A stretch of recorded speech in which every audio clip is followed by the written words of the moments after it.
Og det, der er fantastisk ved det her projekt, grunden til, at jeg også har valgt at gøre det nu, det er jo fordi denne her ufuldendte sonate, den blev opdaget.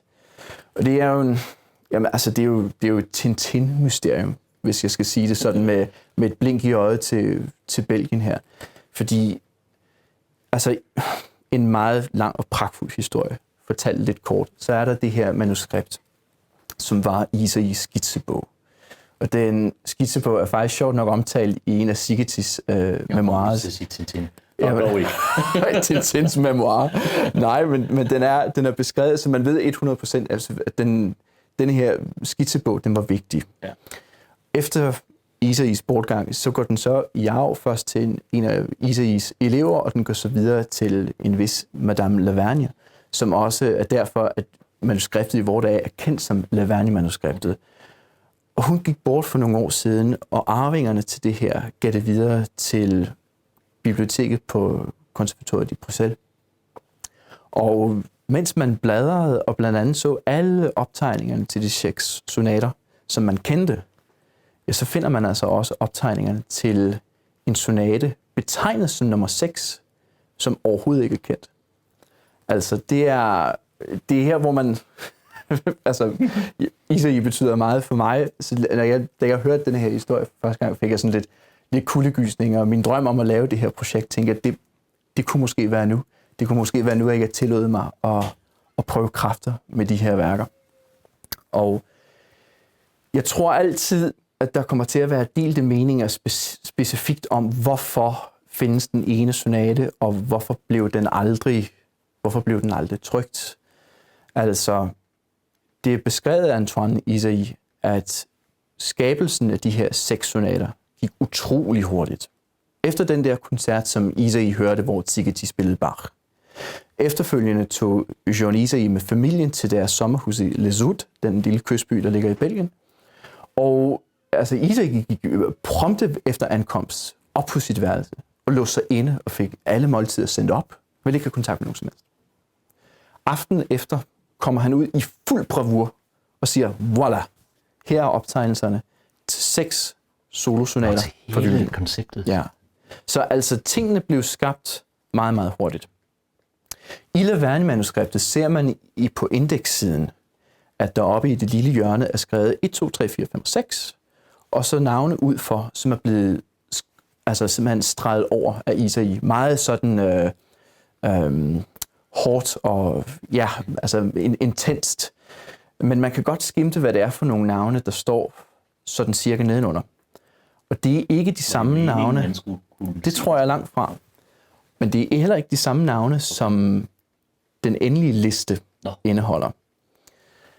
Så det vil sige, i hvert fald i min optik, at Isai, han havde nogle helt klare, han ville dedikere til. Blandt andet kan nævnes Enescu, Szigeti, hans elev Kriegboom, men Quiroga er for eksempel ikke på den liste, den spanske violinist.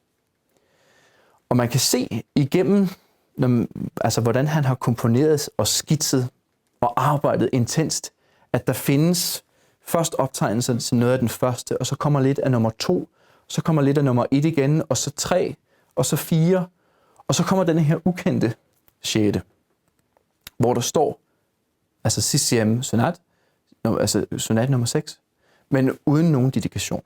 Så arbejder han lidt videre, så kommer der optegnelser til den sonat nummer 6, som vi kender i dag.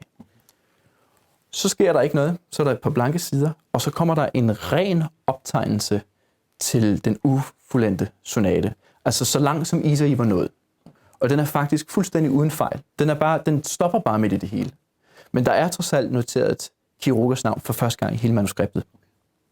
Hvad der så er interessant, det er, at Isai et par sider senere fortsætter videre nogle af de elementer, som han var startet på at skitsere til den 6. sonate, vi kender i dag. Altså man kan spekulere så meget, man har lyst til. Men det vi ved med sikkerhed, det var, at lige præcis med sonate nummer 6, så ønskede Isai at lave en sonate, der faktisk mere end de andre, altså det er i hvert fald, hvad Antoine Isai siger, at der ville Isai virkelig skabe en sonate, hvor man uden tvivl kunne mærke til, hvem er den dedikeret. Den er meget, meget spansk. Den er meget virtuos. Altså den er... gætte det uden at vide det. Faktisk. Hvor at den ufærdiggjorte sonate, ja, den er faktisk slet ikke spansk. Okay. Overhovedet. Den er en helt anden karakter.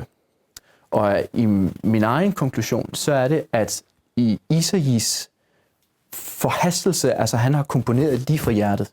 Det er strømmet ud af ham. Han har været så inspireret, da han har lavet det her. Han er gået i gang, og selvom han har været i gang med at komponere denne her sonate, så har han ikke nødvendigvis vidst helt specifikt, til hvem skulle den nu engang være. Det ved vi fra denne her lille liste, der er på indekssiden. Den er ikke komplet. Quirogas navn står der ikke. Men i hans tæt på færdiggørelse af den ufærdiggjorte, så har han altså fået lysten til, at den skulle gå til Quiroga. Den skulle gå til denne her unge superstjerne. Han fortjente at blive modtageren. Så han har simpelthen besluttet sig midtvejs. Ja. Dog derefter, så tænker Isai sikkert, ja, denne her sonate, det bliver godt, men den er ikke spansk nok.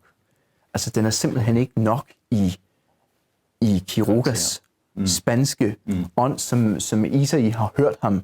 Isai har hørt koncerter og var meget betaget af denne her unge musiker. Og han har højst sandsynligt tænkt, hvis denne her virkelig skal understrege til hvem den er, så bliver jeg nødt til at fortsætte ned ad en anden boldgade. Og derfor har han vendt bladene, han er stoppet, og fortsat på en ny. Bygger det på det samme musik, eller er musikken også overhovedet ikke. Fuldstændig anderledes. Den ufærdiggjorte sonate er meget mere klassisk, lidt af, hvad skal man sige, både sonate nummer 1 til Szigeti og sonate nummer 4 til Kreisler, hvor at den sonate, han gik hen og lavede, er meget, altså det er fuldstændig lige den sonate til Enesco. For det første er det en enkelt sats, der bare kører fra start til slut. Det er Gingold, den store pædagog og store violinist, studerede med Isai og siger også selv, at hvad skal man sige, den er en tour de force i virtuoseri. Altså det er simpelthen så mange toner faktisk, man nu kan putte på gribebrættet. Så den er helt anderledes.